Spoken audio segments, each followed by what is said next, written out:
are going to learn about the lipids. So your unit 6, that is lipids. So let's see the short introduction about the lipid. What are lipids here? Lipids are group of various macromolecules consisting of fatty acids and their derivatives that are insoluble in water but soluble only in organic solvents. Those are alkalis, alcohols. So what are the basic biological importance of these lipids? So these are 5 fatty compounds which are important for the various bodily functions, including forming cell membranes and regulating the cellular transport. You can see here in the image that is lipids which are formed with the fatty acids and backbone of this glycerol. Okay. So the lipids which play very important role in the energy storage and utilization, which are helpful in movement and storage of the energy within the body. Lipids facilitate the absorption of fat soluble vitamins such as vitamin A, D, E and K, which are essential for the various physiological processes. Additionally, it is important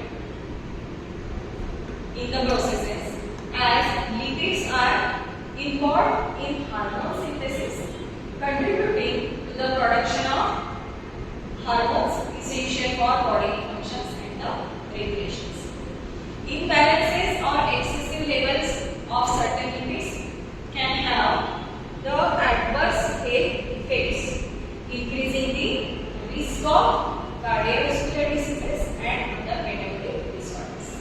So in this, the lipid panels are there, also called as the lipid profile, are diagnostic tests called as lipid profile that assess the lipid levels in the blood, assess or analyze or examine the lipid levels in the blood, which provide the valuable insights into the individual's lipid profile and overall health status.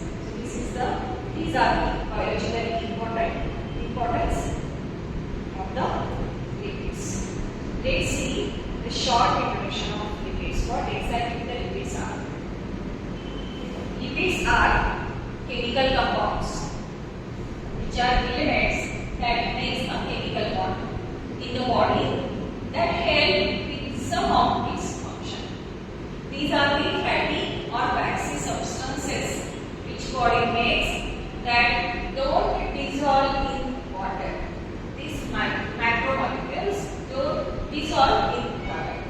So lipids made up of oxygen, carbon and hydrogen bond to each other. Lipids like cholesterol are part of cell membranes. They give cell structure and allow substances to go in and out of the cells.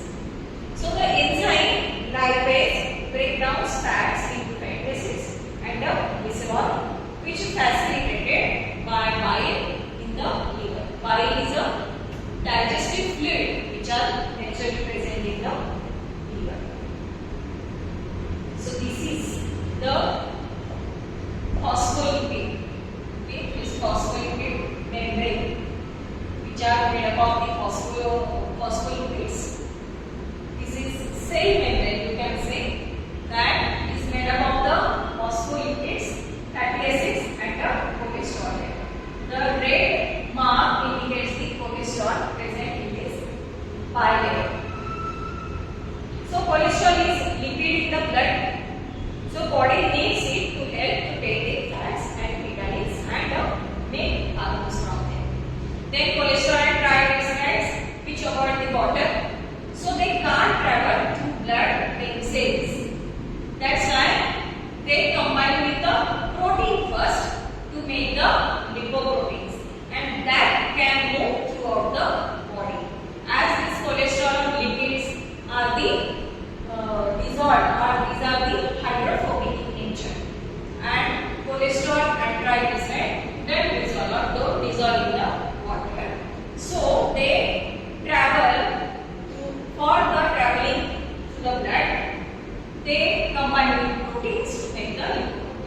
and they can move throughout the body.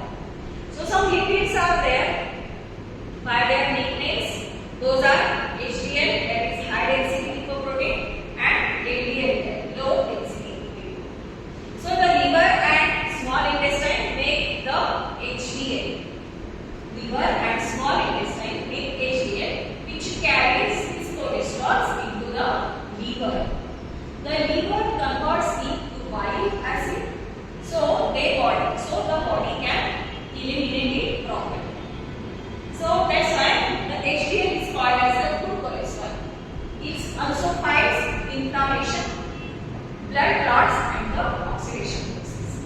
The liver makes LDL, which takes triglyceride from liver and transport it to the other cells. LDL is one of the lipoprotein which takes these triglycerides from liver and transport it to other cells. The HDL, that is high density lipoprotein, which carry the cholesterol and absorbing the or travels in the blood, and this VLDL, that is very low density lipoprotein, which takes the triglyceride from liver and transport it to other cells.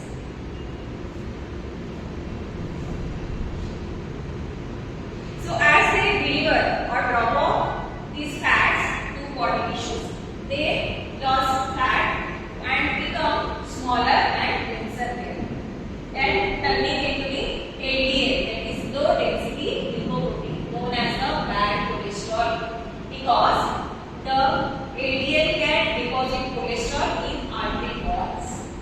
It can stick to the artery walls and make it harder for blood to get through arteries, leading to the plaques and the heart diseases.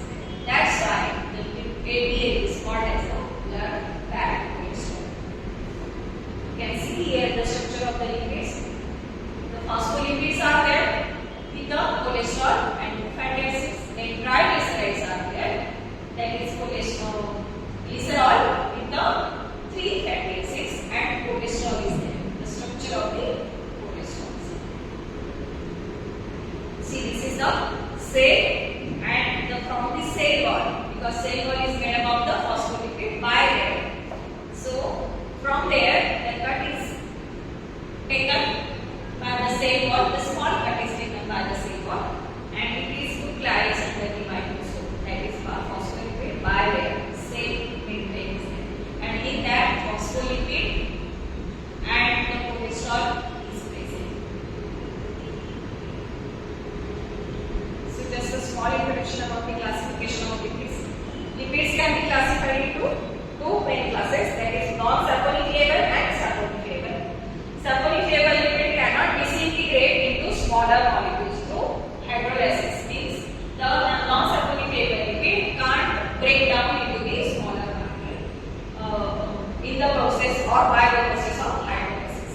So this lipid includes the cholesterol and prostaglandins. In saponifiable lipids, this comprises the one or more ester groups, means that it may disintegrate into the small groups. There are number of specific types of these lipids which are important to life, including the fatty acids, triglycerides, glycerophospholipids, lipolipids, and steroids. So these are broadly classified again into two types, that is simple and complex. In simple, these are the esters of the fatty acids with the various alcohols.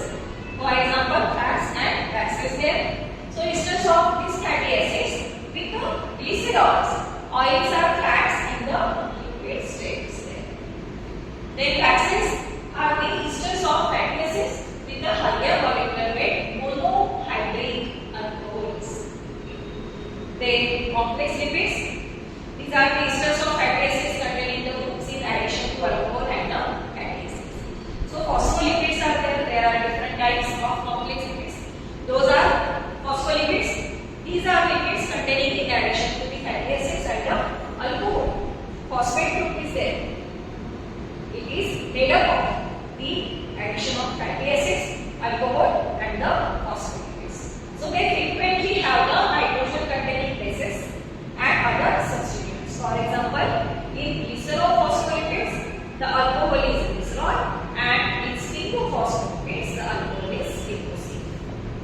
Then glycolipids are there. These are glycosphingolipids is also called as lipids containing a fatty acid, sphingosine and a carbohydrate. So complex lipids, again there are three types. Phospholipids. There are lipids. These are lipids containing the addition of the fatty acids, alcohol, phosphate. They frequently have the nitrogen containing bases and other substitutes. For example, the glycerophospholipids. The alcohol is in glycerophospholipids. The alcohol is glycerol, and in sphingospholipids the alcohol is sphingosine. Then second complex lipid is the glycolipids. It is also called as the glycosphingolipids. It's what lipids containing the fatty acid, sphingosine and the carbohydrates. The other complex lipids are lipids such as sulfolipids and aminolipids. So the lipoproteins may also be placed in this category. Examples of the lipids. There are different types of lipids. Some examples of lipids include the butter, ghee, vegetable oil. These are the sources of the lipids mainly. So it includes the butter, ghee, vegetable oil, cheese, cholesterol, and other steroids, laxatives, phospholipids, and fat soluble vitamins are there. So all these compounds have similar features, that is insoluble in water and soluble in organic solvents. So in short explanation of the some lipids. Steroids are there. Our body possesses the chemical messengers known as the hormones, which are basically organic compounds synthesized in the glands and transported by the bloodstream to various tissues in order to trigger or induce the desired processes. Steroids are kind of hormones that is typically recognized by their tetracyclic skeleton there, which are composed of 3 fused 6-member and 1 5-member ring is there. The 4 rings are assigned as A, B, C and D as observed in the shape view, while the number in the red indicate the carbons. We will see the structure in the image next. Then waxes are there. Esters, that are an organic compound made by replacing the hydrogen with the acid by an alkyl or another organic group there. So which form from long alcohols and long chain carboxylic acid. So waxes are found almost everywhere. The fruits and leaves of many plants possesses lexicotins that can safeguard it from all the predators or the dehydrations. So forum of animals and the feathers of birds possesses the same protein serving as the water repellents. So you can see the structure of the steroid and waxes here. That is, steroids are categorized by a 4-ring structure as we have seen before. These are steroids are found in the cell membrane where they influence the membrane's rigidity. They can also act as hormones in the body. And this is the structure of wax. Waxes are esters made of an alcohol chain and fatty acid chain. So many plants have the wax covered rings to prevent water loss. And in daily life, we can get the lipids in the form of wax and steroids. You can see here in the image.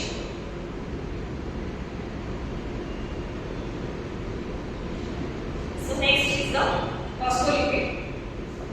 Phospholipids are, you can see here the structure of the phospholipids. That is hydrophilic head is there. That is, which can react with the water molecule or dissolve in the water, and the hydrophobic tails which cannot dissolve in water. So these phospholipids has the phosphate group, the glycerol group and the fatty acids. So phospholipid bilayer is there. You can see here in the image.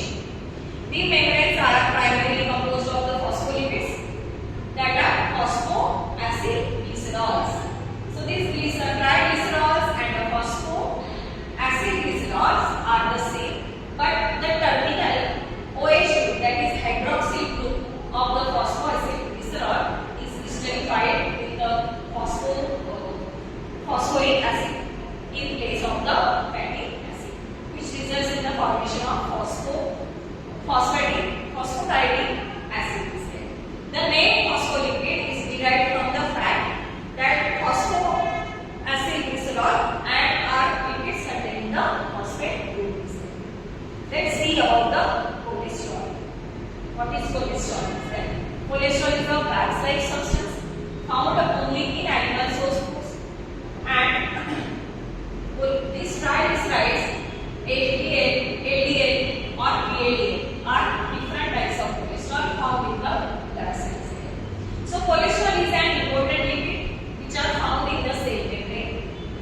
Without the cholesterol, cell membrane will be a too fluid. Only fluid must be or would be there if cholesterol is not there. So it is important component of cell membrane and is also the basis of the synthesis of steroids, including the sex hormones, that is estradiol and the testosterone, as well as other steroids such as the cortisol and the vitamin D. So you can see here the structure of cholesterol. So these are the phospholipids. Phospholipid bilayer, that is cell membrane. In that, in the center or between the two phospholipids, yellow color indicates the cholesterol is present there. So this is the structure of cholesterol. Next is the triglycerides.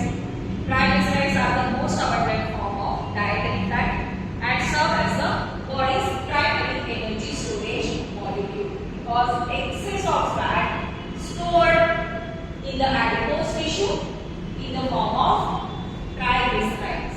So they consist of 3 fatty acid molecules esterified to a glycerol backbone there. So triglycerides are stored in the adipose tissue and can be hydrolyzed or break down by lipases inside to release the fatty acids for energy production. You can see here the structure of triglycerides. See, this is the part of glycerol. Fatty acid is there and 3 molecules of fatty acids becomes the triglyceride. Okay, the cholesterol, alcohol is attached to this fatty acids. 3 molecules of fatty acids and 3 molecules of glycerol is there. Okay.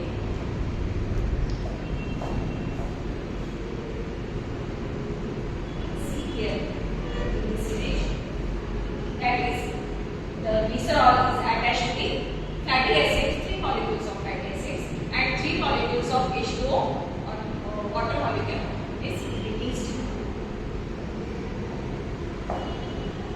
So next is the lipoproteins. Lipoproteins are complexes of lipids and proteins. Lipids combine with the proteins that makes the lipoprotein and which are transport lipids in the bloodstream. So they include chylomicron or chylomicrons. Very low density lipoprotein is there, low density lipoproteins are there, and high density lipoproteins are also there. So lipoproteins play essential in the lipid metabolism, including the transport of dietary lipids from the intestine, the delivery of these endogenous triglycerides and cholesterol peripheral tissues in the surrounding tissue, and the removal of the excess cholesterol from cells for the excretion. So here is the structure of lipoprotein. You can see here the triglycerides indicates this green color present inside the lipoprotein. Then simple protein is also present. Then phospholipids are there. It is a lipid bilayer cell membrane of the cell. Then free cholesterol is there in between the phospholipids. Then cholesterol bound to fatty acids also. Okay. So this is the structure of lipoprotein on the lipoproteins.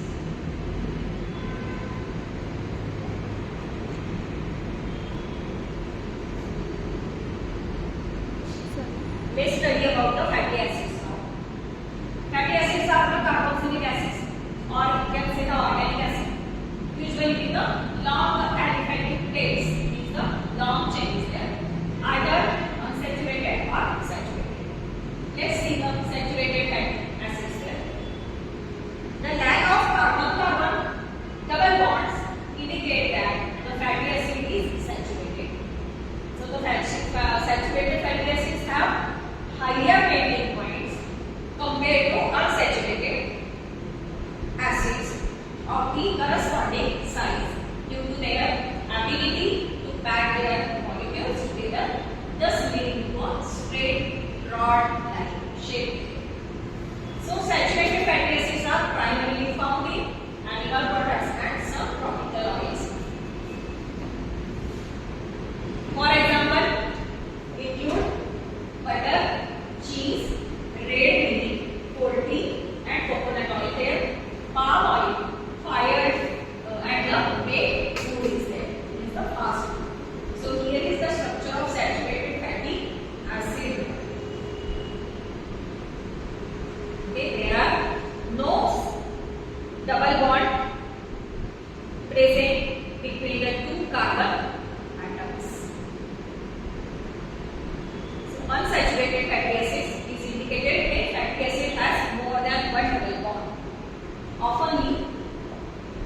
occurring fatty acids possesses an even number of carbon atoms.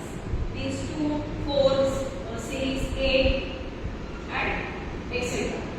And these are the unbranched. Okay, means it's not a branch-like structure. It is only a single chain-like structure. So on the other hand, unsaturated fatty acids contain a cis double bond. You can see here in the image that is cis double bond, or cis means the bond between the two carbon atoms has attached with the same side hydrogen atoms, okay, which create a structural link that disables them to group their molecules in straight rod-like shape. Okay, you can see here the structure of unsaturated fatty acid with the double bond present in the chain. There are different types of unsaturated fatty acid, that is monounsaturated fatty acids. These are type of dietary fat that contains one double bond only in the fatty acid chain. And these two are considered heart-healthy fats as they can help reduce the HDL cholesterol, which are the bad cholesterol, and lower the risk of cardiovascular diseases. They provide essential nutrients also for the energy and the body functions. Then, example of this is present includes the olive oil, canola oil, peanut oil, sesame oil, high oil, safflower, and the sunflower oil also, and the avocados. So nuts like almonds, cashews, peanut, pecans, and the hazelnuts also provide the monounsaturated fats. Seeds like a pumpkin and the sesame seeds are the much important examples of this monounsaturated fatty acid. Next example of this unsaturated fatty acids is the polyunsaturated fatty acids. These are type of dietary fat that contains 2 or more double bonds in the fatty acid chain. So it is very essential fact the body cannot produce on its own. So it can be taken or obtained by the outside food. They play important role in cell structure, brain function, and the inflammation regulation. Examples of these fatty acids are omega-3 and omega-6 fatty acids. You can see here in the image the double bond is present. That is, you can see here more than one double bond.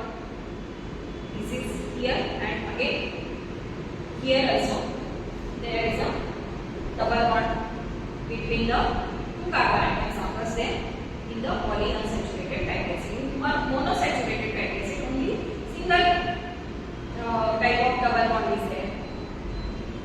The next type is the essential fatty acids.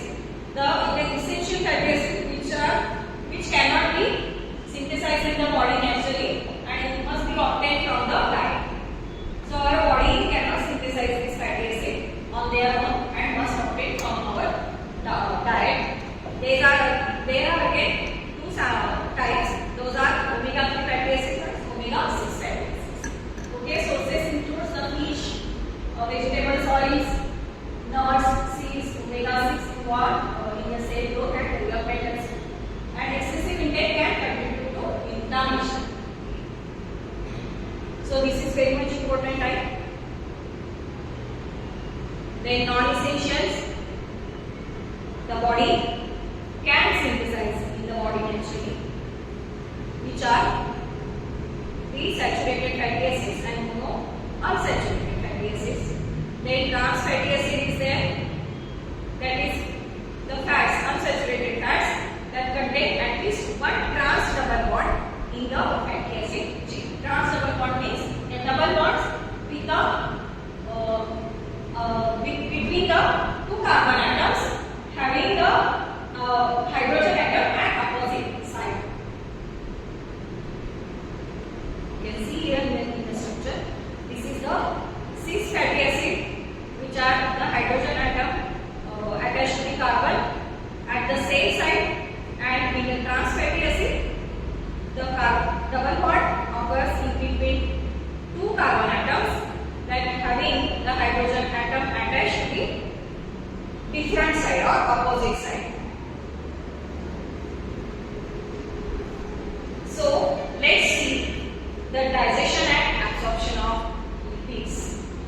So lipids are large molecules and generally are not water soluble. So the carbohydrate, like carbohydrates and proteins, lipids are also broken into the small components for absorption. Since most of our digestive systems are water based, then how does the body break down fat and make it available for the various functions it must perform in the human body? Let's see this how the digestion and absorption occurs.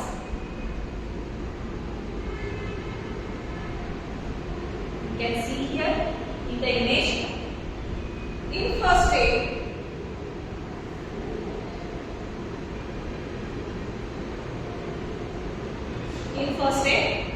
a small amount of lipid digestion occurs in the stomach due to the gastric lipase enzyme produced in the stomach. Okay. Then in the next second step, bile is produced in the liver. Bile is digestive fluid naturally produced in the liver, stored in the gallbladder and released into the small intestine to help in digestion and absorption of lipids.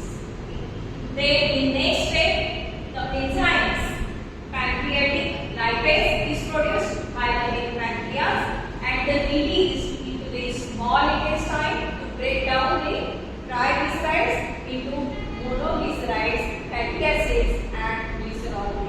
Okay. So main important digestion or maximum amount of digestion occurs in the small intestine. So after that, in fourth step, what occurs here?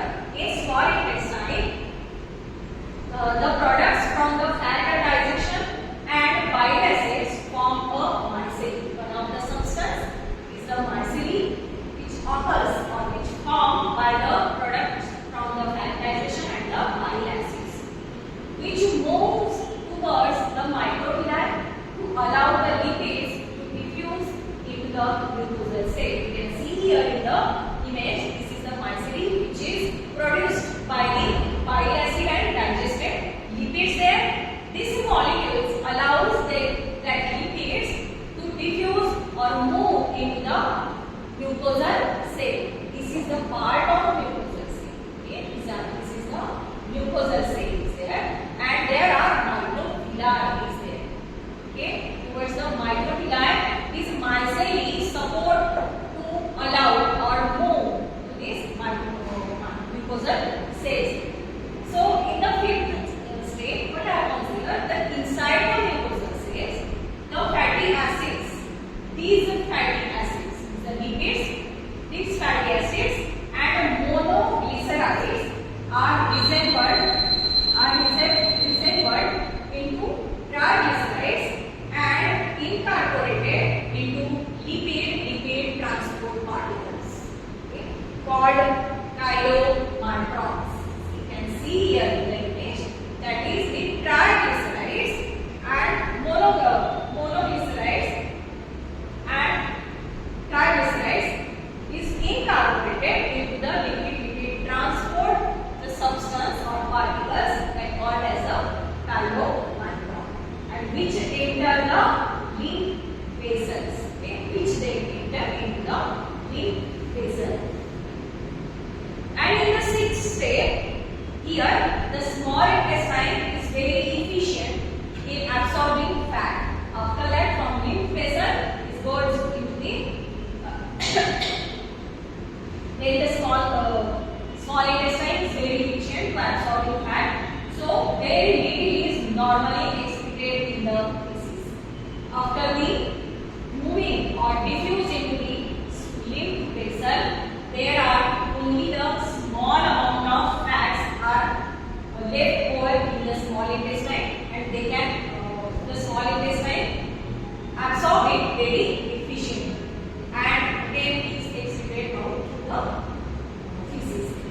Okay, so here is the digestion and absorption of the lipids.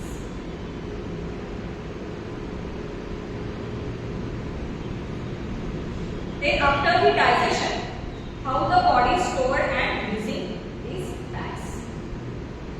You can see here in the image, that is the feasting and fasting condition. Feasting means in the fed condition with the food or after eating the food. When excess energy is consumed, it is stored in the adipose tissue as triglycerides. You can see here the diagrams, okay, which convert these fatty acids, DLA fatty acids, then is converted to the triglycerides and stored in the adipose tissue. And when the fasting condition is occurs, means when the food has not been eaten for a while, then triglycerides from the adipose tissue is broken down, releasing fatty acids as an energy source. Okay. So you can see here in the image, in a fasting condition, then after the digestion of the food, the energy consumed, the excess energy is consumed, it is stored in the adipose tissue as an triglyceride here. And this stored triglyceride in the fasting condition, when food has not been eaten for a while, then these triglycerides from the adipose tissue is broken down, releasing fatty acids as an energy source here. In the Lipids way, these fatty acids used for the energy in the form of lipid. So this is the storage and the utilization of the fat. So let's see how the metabolism occurs. Metabolism of fat, or you can say the metabolism of lipids. So lipoproteins metabolism is there. Lipids are also transported in the bloodstream via lipoproteins, for example LDL and HDL. So which play essential roles in lipid metabolism and the transport. So metabolism occurs in two conditions. In the fasting and starvation condition, when there are three types of pathways, that is lipolysis, that is THG breakdown, is the triglyceride breakdown occurs there, then fatty acid oxidation is there, and ketone body synthesis and utilization there. And in fasting and starvation condition, these pathways or metabolism conduct or controlled by the glucagon or the epinephrine hormone.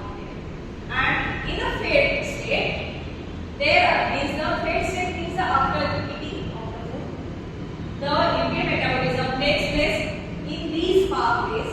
Those are digestion and absorption of lipids, fatty acid synthesis and storage, lipoprotein metabolism, then cholesterol synthesis is there, compound lipid synthesis, those are phospholipids and lipids. So in the fed state, the metabolism is controlled by the insulin hormone. Okay, let's see the metabolism of fat. That is first one from the fasting and starvation condition. The first step is the lipolysis. The first pathway is lipolysis. So when energy is needed from the fat stored in the adipose tissue, the triglycerides are hydrolyzed or break down into fatty acids and glycerol by triglyceride lipase enzyme. So which is stimulated by the epinephrine and glucagon hormone, which we have seen earlier.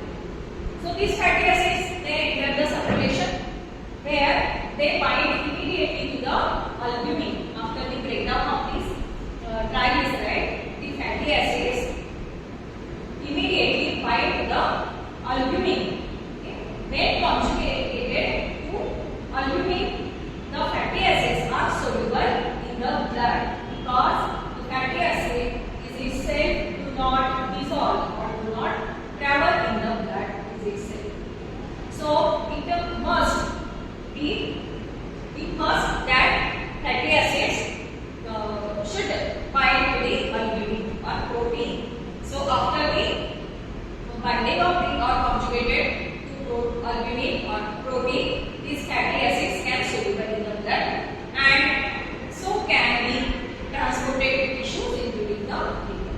So upon entering the hepatocytes, the liver sites, glycerol is immediately converted into the glycerol 3-phosphate, which then enters the glycolysis pathway.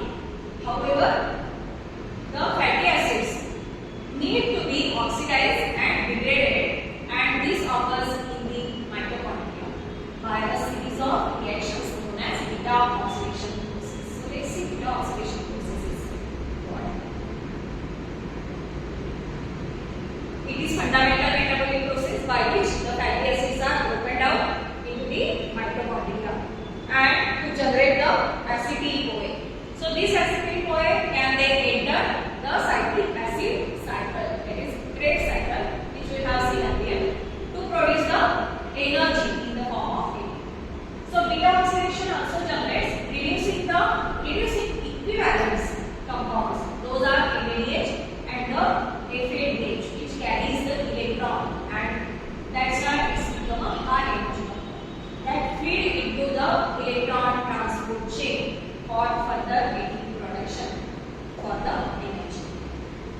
Then breakdown of the process includes the following steps.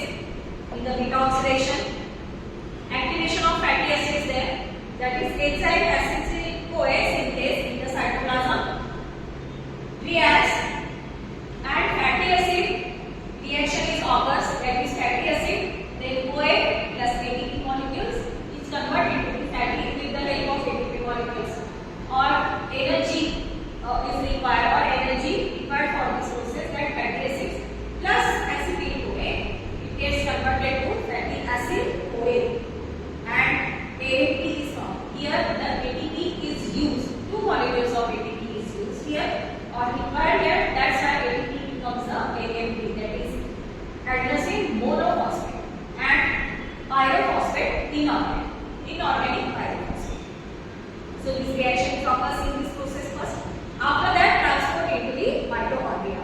So this process, after that this fatty acids converted fatty acid CoA is gets transported into the mitochondria. There are Carnegie shuttle system there, and in that fatty acid CoA gets converted to acid Carnegie via the CPT, that is Carnegie palmitoyl transferase enzyme 1, and which inhibited by the manganese CoA.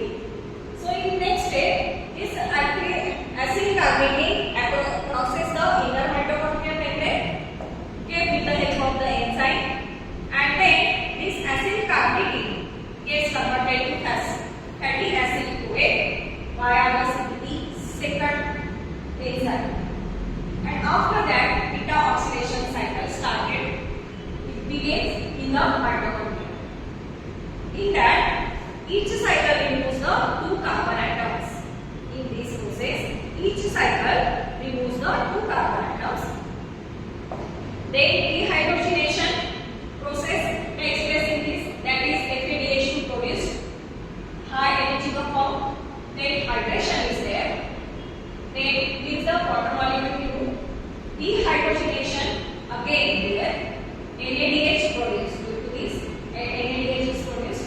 Then hyolysis process is there, that is acetyl-CoA plus shorten the fatty acid-CoA combination or reaction takes place in this process. So this cycles, and after the completing of this beta oxidation cycle, products are formed. Those are acetyl-CoA which enters the Krebs cycle and NADH and FADH2 molecules which go to electron transport chain for more energy in the form of beta.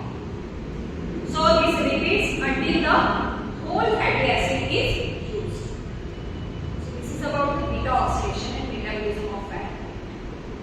After that, the ketone body formation is there. What are the ketone bodies? The compounds, namely acetoacetate and the beta hydroxybutyrate or 3-hydroxybutyrate are known as ketone bodies. Okay. So ketogenesis occurs, that is synthesis of ketone bodies.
So this HMG-CoA synthase with the help of HMG-CoA synthase enzyme, the reaction is catalysis and regulates the synthesis of ketone bodies. You can see here in the image that is acetyl-CoA. It gets converted to now beta hydroxy beta methyl butyrate CoA, that is 3-hydroxy 3-methyl butyrate CoA, HMG-CoA. Okay, with the help of HMG-CoA synthase enzyme. In third step, HMG-CoA dyes glues HMG-CoA to produce the acetoacetate and acetyl-CoA. Then after that, this acetoacetate can undergo the spontaneous decarboxylation, naturally decarboxylation of the here. That is, the carboxyl group removed from that acetoacetate to form the acetone. Then acetoacetate can be reduced by a dehydrogenase to beta hydroxy butyrate. So 3 steps are occurs in this step. You can see here the acetoacetate form beta hydroxy butyrate, and from acetoacetate, acetone is formed after the removal of carboxyl group, and the beta hydroxy butyrate is also formed with the help of beta hydroxy butyrate dehydrogenase enzyme by removing the hydrogen molecule here. And again here, this NADH converted to NAD.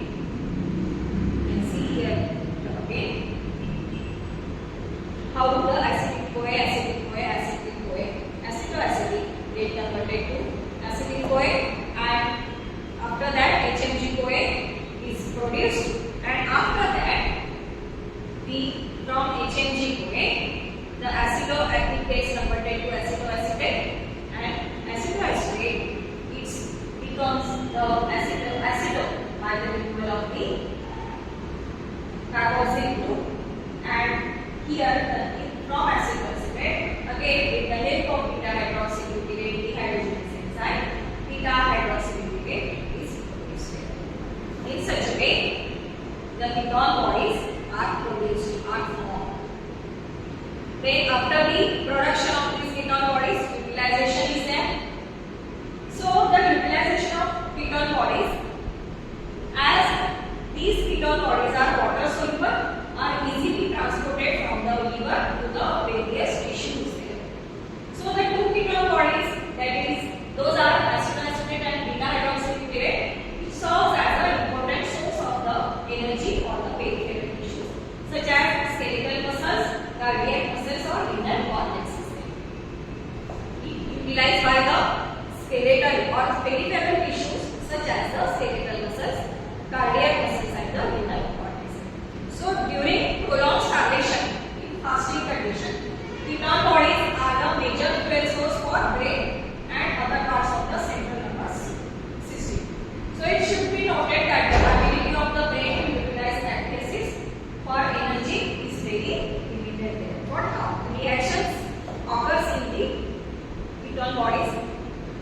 So beta hydroxy butyrate is first converted to acetoacetate in further utilization, that is reversal of synthesis are the metabolites. So acetoacetate is activated to acetoacetyl-CoA by a mitochondrial enzyme, thiophorase enzyme, which are desuccinyl-CoA acetoacetate CoA transferase enzyme. And after that, the reaction, the next reaction is the coenzyme is denoted by the succinyl-CoA substrate and intermediate, which is the intermediate in citric acid side. So after that, the reaction, the next reaction occurs, that is thiophorase enzyme is upset with liver. Hence, the ketone bodies are not utilized by the liver. So thiophorase makes the glues acetoacetate CoA to 2 moles of the acetate CoA. So these are the reactions of the ketone bodies there. You can see here in the images. Okay. So this is about the metabolism of ketone bodies or utilization of ketone bodies, and these ketone bodies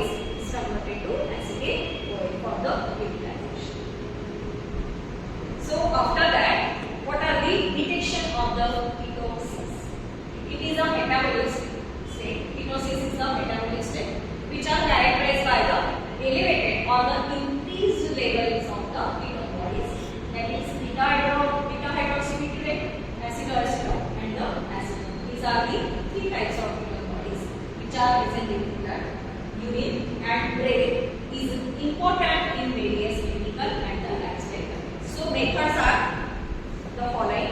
Let's see the one by one. That is blood ketone testing is there. This is generally considered the most accurate for the measuring the ketone levels in the blood. It involves using the blood ketone meter similar to a blood glucose meter is there. It is one of the device. So a small blood sample, usually from a fingertip, is applied to a test strip and which is then inserted into the meter to provide a quantitative reading of beta hydroxybutyrate. Quantitative means how much beta hydroxybutyrate or how much ketone bodies are present in the blood.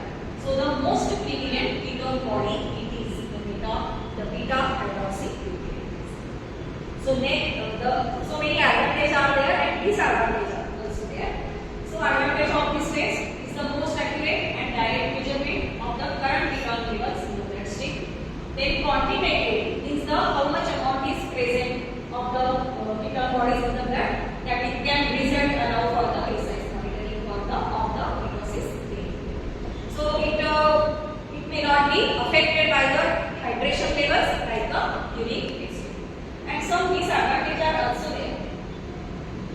Those are invasive, means the requires of blood sample for these test strips can be relatively expensive and may not be convenient for the frequent testing or some individuals.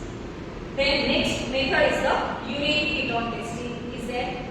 Urine ketone test strips are coated with the chemical reagents that react with the acetoacetate in the urine and which producing a color change if the ketone bodies are present in the urine sample there.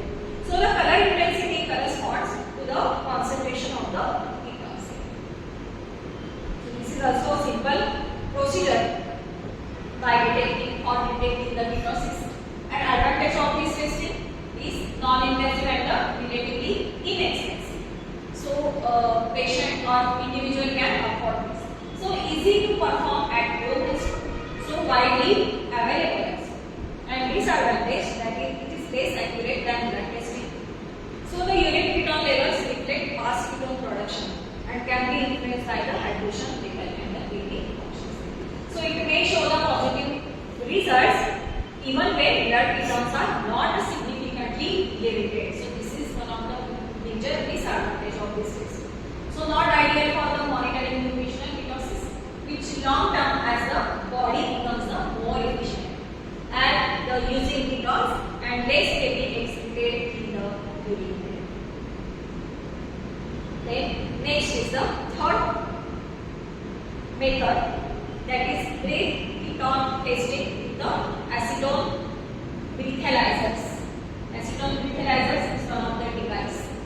So these devices measure the level of acetone present in the brain. So the acetone is byproduct of ketogenesis and is volatile, which is making it detectable in the brain. So this is one of the small method to detecting the ketosis. And the advantages of these are the non-invasive and convenient, can provide a real-time estimate of ketone levels. Reusable devices are available and reducing the ongoing cost of testing.